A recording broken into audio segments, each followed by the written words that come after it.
Hey, everybody, welcome to the Witching Hour. I am Patti, and I have a very special guest for us today. She is a friend. I didn't realize I've known her a very long time, and we're going to talk about that. Jennifer Valdes.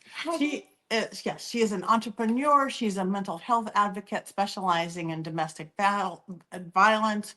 She has many businesses. She has a fabulous podcast called From Gen to Generations. And she's here with us now. So welcome, Jen. Hi, I'm so excited to be here. We just shot her podcast. This is so Yes, fun. yes. We're sharing podcasts. I know. Oh my gosh. I never in a million years would have thought this would be happening. So tell us a little bit. I know you do lots of different things. Let's start out with kind of how you got here in your life. Okay. Does that make sense? Yeah. Okay. So I guess from the beginning, I am a teen runaway. I lived on the streets from the time I was 15 until I was 18, legally allowed to rent an apartment. Before that, I just kind of like sub-rented and hung out with a bunch of people way too old, much older than I. And so I lived that lifestyle. And then I'm also a teen mom. Surprise, the homeless girl got pregnant. Yeah. So I had my daughter maybe 2 months after I turned 18. Wow. On March, she's May.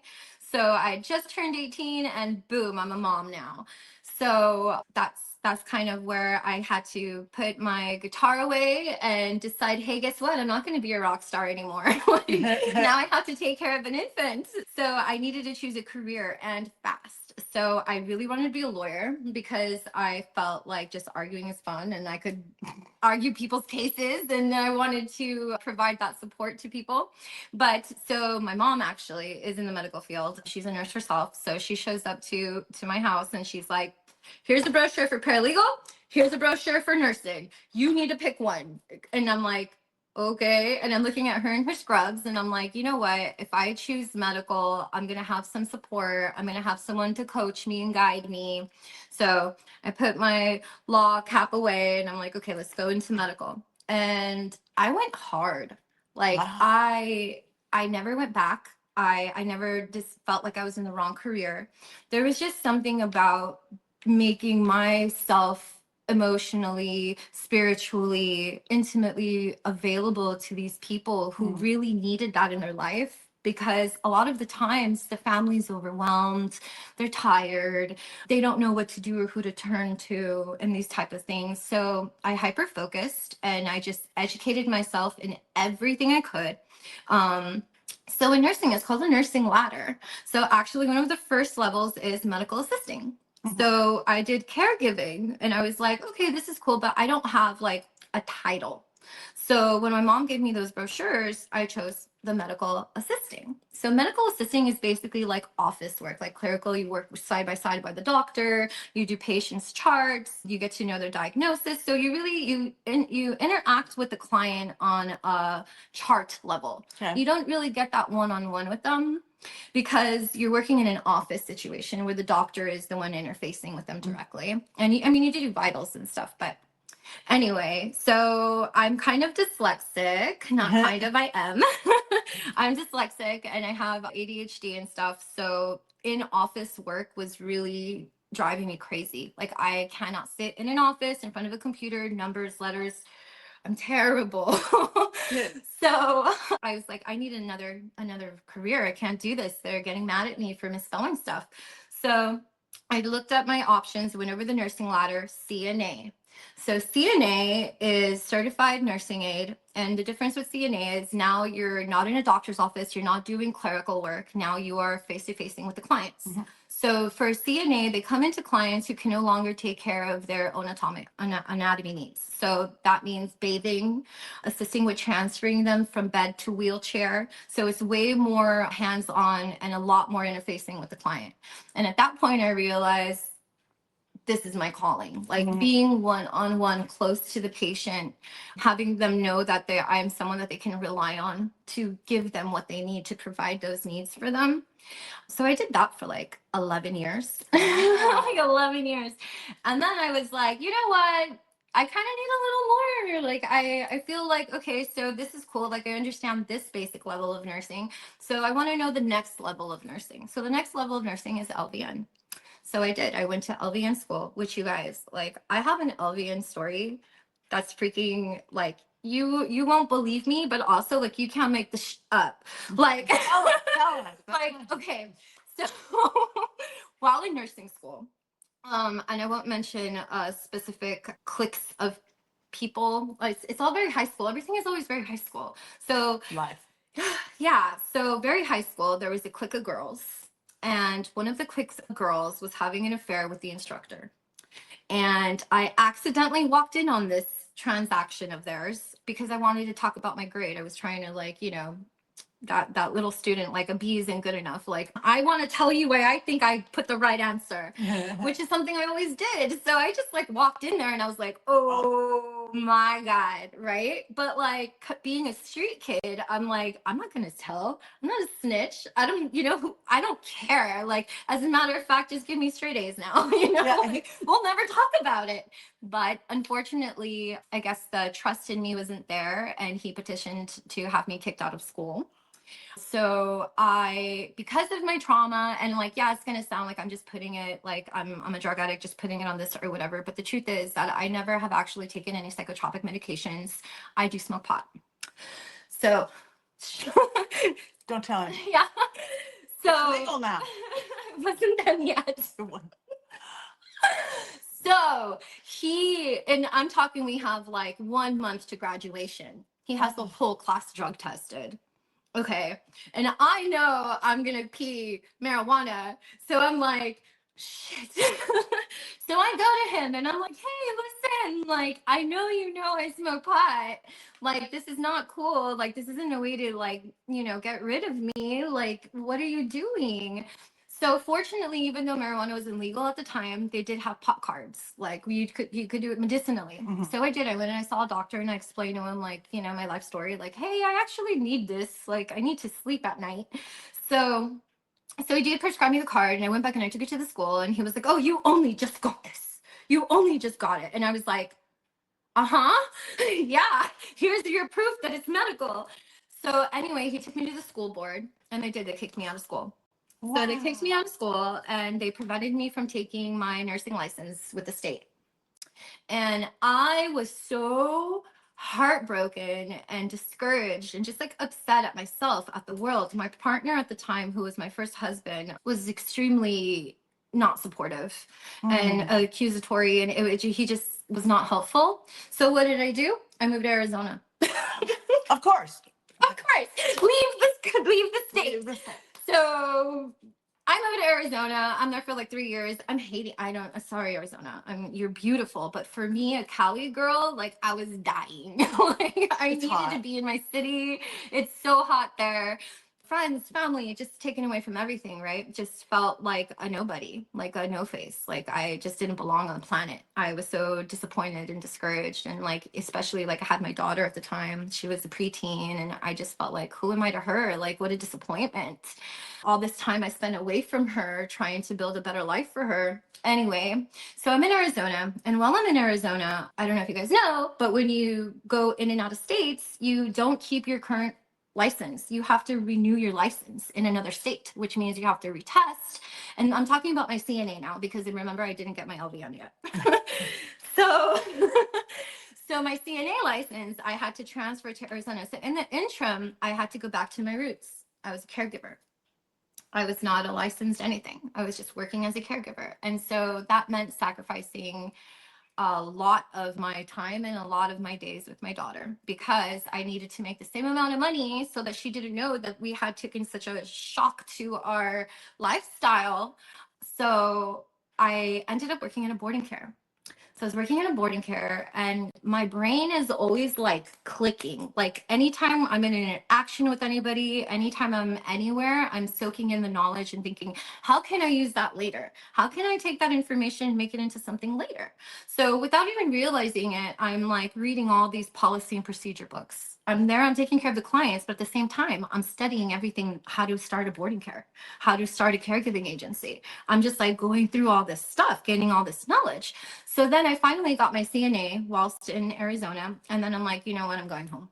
I had to go home actually. Did you know that if you move states from California, you have to go back to California to get divorced? If you get married in California, you cannot get divorced in any other state. You have to come back home and start residency. So that's what I did. There was a very traumatic incident that occurred between my first ex-husband, myself, and my daughter. And I had to come home and divorce him. So I did. And then I had to start all over again. So I came back home. And then now I left the big part out. While in Arizona, I was working for a developmentally disabled adult gentleman. And his mother was in her 70s. And she was extremely tired, extremely overwhelmed, her own personal health failing. And she had this beautiful home.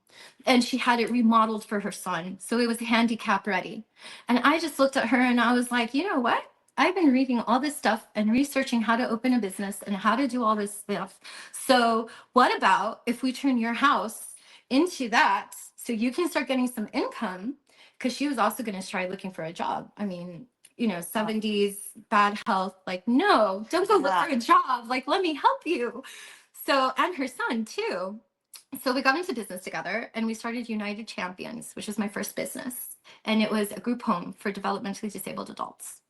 Now, I stayed there and helped her all the way to licensing. But because of the unfortunate stuff that was going on in my personal life, I had to leave the state and come back home. So I forfeited partnership of that company. So yeah, so now I'm back at home. And I finally get divorced and it's like super crazy. I come see Patti, to be honest. Yeah. I come see her and I'm like, I'm lost. I don't know what to do. I don't know where to go. I don't know what's happening. And so she grounds me. We do a tarot reading. We do the sticks, the rods. And this was a long time ago. Oh, when do we think that was? Oh, like 2013, 2014. Yeah. So we do the rods. And then I ask all my questions and I feel like so much better. Like something clicked in my brain on that drive home from our session because I, at that point, just took my life by the balls and I ran it into the ground. I'm like, this is mine. I'm going to do what I want to do. And I have. But so, yeah. So going back to the licensing. So I'm in California again, right? And after seeing her, I'm mad now. Like I have this fire. Like I'm a dragon breathing smoke, right? Like I want what's mine. So I contact the state board. And I called the nursing state board and I tell them, I explain everything. And I'm like, and you know what? Also, I have learning disabilities. And they never gave me any accommodations or help regarding that. So, boom. Oops. Oh my God. I just said the magic words. I am a disabled student who was neglected of her needs. So it took me like a year of back and forth with the school to get them to send my transcripts, which were immaculate, I must say. So finally, they did send the transcripts to the state board because I had to keep calling the state board and telling them that they weren't doing it. So the state board reached out to them directly, at which point they sent them. And then I get a call one fateful 7 a.m. in the morning. And I'm like looking at my phone and I'm like, who is calling me on 7 in the morning? So, and it's the capital of the state number. So I'm like, oh, wait a minute, nobody calls me from there. So I answer and they're like, hi, is this Jennifer Valdes? I'm like, yes. They're like, so we just wanted to let you know that you're now clear to schedule for your testing. Yay. So it was like 8 years later about when they finally let me do it. But I got my LVN license and I've been practicing at LVN since then, since 2014. And I still have the ladder to go. I still want to go and continue my RN, but it's hard when you're an entrepreneur and a mom. Been there. Yeah. So that's how I got my nursing license. So now I got this nursing license. Now I start working another level of the career. So I'm working this other level of the career and I get into hospice. So I started doing hospice work and I start working for other, companies and they're all like mom and pop companies. And I'm realizing that these people are trying to tell me what to do, but they're not nurses. They actually have zero medical knowledge or background, but they're in charge of me. Oh, wow. And my patient care. So again, my mom is a nurse as well. And we kind of got into the same field together because I shadowed her. So we're having lunches, we're having dinner, we're just complaining the whole time. Like there's no like mother-daughter conversation. It's just like, and then you know what this company did? And it's like, we're just like all the time. So finally, I don't know, I don't really remember whose idea it was really, but one of us was just kind of like, why don't we just do our own? Why don't we just do this ourselves? And I think it was me. Probably. Yeah. Because I remembered that she told her next words were, get on the phone and see what you can find. And I was like, yeah. So I did. And so I started researching companies for sale. And then so I got the price tag. Now I have a number in mind. Now I have a goal to aim for, a monetary goal. So we discussed the number. We're going to go 50-50, right? So it took us about 2 years to save the money. Yeah. But the goal was there, right? Yeah, like we sacrificed. Not bad, 2 years. Yeah. Well, nurses make good money. No. Just saying, guys. It's a great career too. But anyway, so and then also my caregiving business. Oh my God, Heaven Sent Senior Care. That's my baby. When I moved here, before I got my LVN license, before they let me test, in the interim, I was like, I have contacts with clients because I was working as a CNA for other companies where I would visit all the clients and meet other caregivers. So we had contacts for the caregivers, we had contact for clients. It just was a no-brainer. Like, why would we miss out on this opportunity? Right. So Heaven Sent Senior Care was opened in 2018.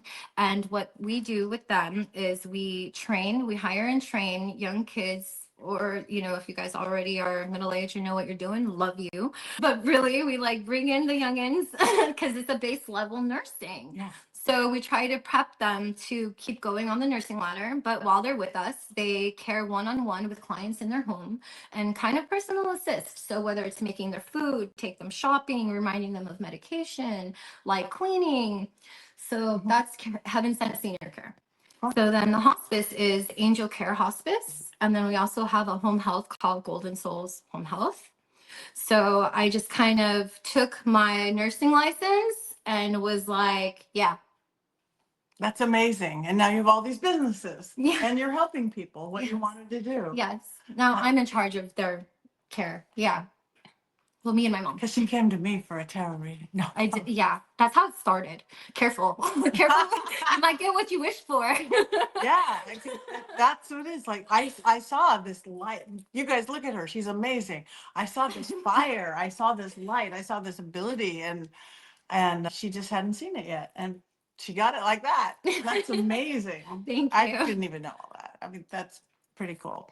And now we share a publicist. Yeah. This is such. Hi, Lisa. So we get to go to red carpets together. Yes.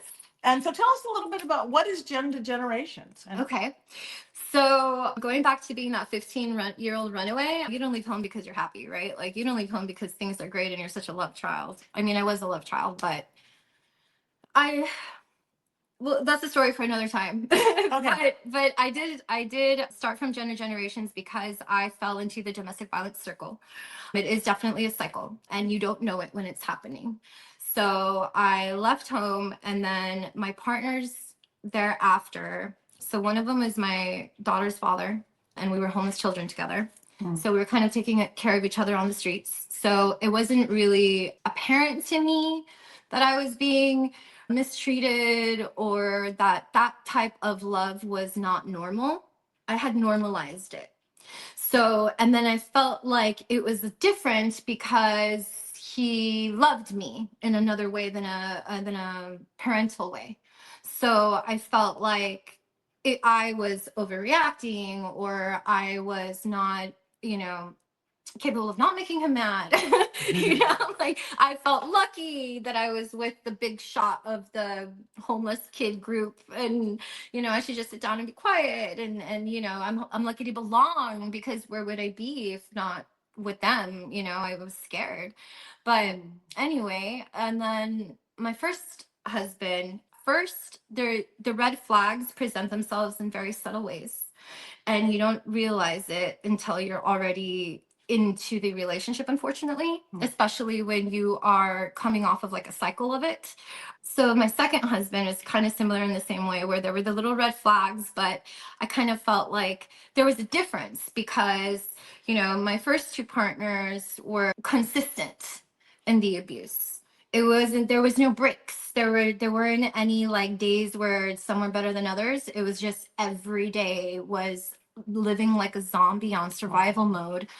So with my second husband, it was more like subtle psychological hits, not so much physical abuse. So as time went on, the physical abuse became less sporadic and more consistent, and not like every day, or like maybe not even once a month some years, but it was still like walking on eggshells, because it was like, what is today the day that I'm going to do something, or we're going to get into that fight and the cops are going to get called. And so when I got to a level as a person, who's trying to be a successful entrepreneur and establish a reputation in her city, and, not have negative thoughts about me, it started to really wear on me when the cops were showing up a little bit more than the neighbors. Cops were showing up. You know what I mean? Like, it was just kind of like the I felt like the spotlight was on me. And oh, I'm sorry, what was the question? I asked about gender generation. Oh yeah, Where did that come from? Right. Yeah, so it came You're from such a good storyteller. personal abuse, personal experience with abuse. I lost myself last year again, because one of or two of my companies were sued by a disgruntled family member. Mind you, we're a hospice. So when that happened, it really put myself and my companies and my mom into whirlwind, because we were constantly being supervised by the state. We were being asked really terrible questions. Not only was our companies at jeopardy, but our personal nursing licenses were at jeopardy, because we are nurses running medical companies. And then the financial part of it too. I mean, you guys can imagine legal fees for malpractice and like all this stuff. And then only in the end for everything to come out that we did nothing wrong. Surprise. Surprise. The two nurses running the company actually know what they're doing. Oh my God. But regardless, whether we were found not guilty of all accounts, it still took a really big hit on us financially, and we couldn't keep one of our boarding cares. So we had a boarding care called Blessed Senior Living Care, and it was actually a charity, because the people that were living there couldn't actually afford to be there, and the hospice covered most of the supplies, and my mom and I paid out of pocket for the food a lot of the time. So it was a huge financial loss. But anyway, I didn't know what to do with myself, so I started engaging in inappropriate habits. Just revert back to 15. I started drinking a little bit. I wasn't such a big drinker before, so just even a little bit was too much, and I was trying to use that to sleep. And so one day I snapped, and I was like, you know what? I need help.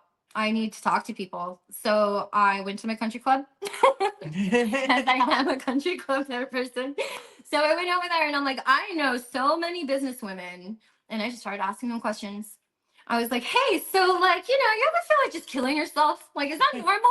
Like, you ever call suicide hotline like 3 times in 1 month? Yes. The answer is yes. You ever like just drink too much because like you're so overwhelmed and stressed out? The answer was yes. So I was like, you know what? I need to share this. Like, I need to get this out there so that other girls, other female entrepreneurs can know, like, we're not alone. It feels like you're alone, but we're not alone. And I didn't have that. Personally, I'm not of the like internet age. I don't think I'm a millennial. I'm 86. I don't know. I'm XRGDB. Well, like, I didn't own a computer until 2020. Okay, that's how dinosaur I am. Like, I was too busy working to be on the computer and studying. But so yeah, I started from gen to gen, because when I went online and I tried typing up keywords like entrepreneur struggling with mental health, or domestic violence conversation room for entrepreneur, or like anything that had to do with like success and living with this pain and dealing with this pain, was not out there. So that's when I was like, I'm gonna do it. Let's see what happens. That's amazing. and you are, and Yeah. you have. That is just, isn't she delightful? Yeah, you are just sunshine. You light up a room everywhere you go. And so tell people, oh, you guys, she's great. I don't know that you need hospice care, but you can go to Gen to Generation. Yeah. So tell everybody where they can find you. Tell them about Gen to Generations. Tell them your social media. where they can find Okay. you. Yeah. So I've started this project, Jen from Generations. It's actually under Placebo Productions, which is my production company. Play on words, so you guys get it. Placebo. Just push play. No. But anyway, so Placebo Productions, we do audio, visual, video, and we're trying to do publishing. I am actually actively writing a book called We Were Fearless, which is just a short story about that time period in my life where I was a homeless kid and what that was like being homeless in a pack of homeless children. And hoping to turn that into a film as well.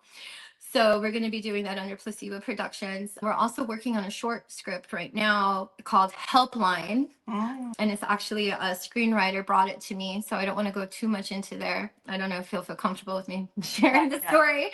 But anyway, that's going to be exciting and coming out. So From Gen to Generations is what you can find me on YouTube. Please go ahead and check that out. If you like it, and subscribe. And then my handle for Instagram, TikTok is From Gen to Jen. So it's from JEN to GEN. I know play on words. And yeah, so that's how you guys can find me. If you guys need care in the home in the greater Los Angeles area, you can find me at heavensentseniorcare.com. And you can also just reach me from Gen to Gen 2 if that's easier, or vice versa. I'm here. She's here and she's on fire. She is great. Any messages you have before people go, for people if they're watching this going, this is amazing, because there is so many people who have issues and don't have anyone to talk to, and this is, and so much domestic violence and so much. So, and any words of wisdom or anything that you want to tell anybody before we go? So a few, but we'll start from the bottom. When you feel like it's time to go, it's going to be like a click in your brain. Like you're going to know, like it's going to be like this feeling in your chest, you're going to hear your voice in your head telling you like, I need to go. Do it. Don't hesitate. Don't distrust yourself. Trust yourself. Yeah, that part. And then as far as like believing in yourself and going after your dreams, it's scary. You're never going to think you're going to get there if you keep telling yourself that. You have to change your mentality and the way that you think about things. Actually, in our podcast today, we were just talking about fear, how you have to grab fear and own your fear, because if you don't, it's going to keep you locked in a box. She's smart, isn't she? I love it. Oh, well, thank you so much, Jennifer Valdes. Beautiful friend, beautiful entrepreneur, beautiful woman. Thank you. Here in our crazy world. Thank you. Thank you for having me. Bye, guys.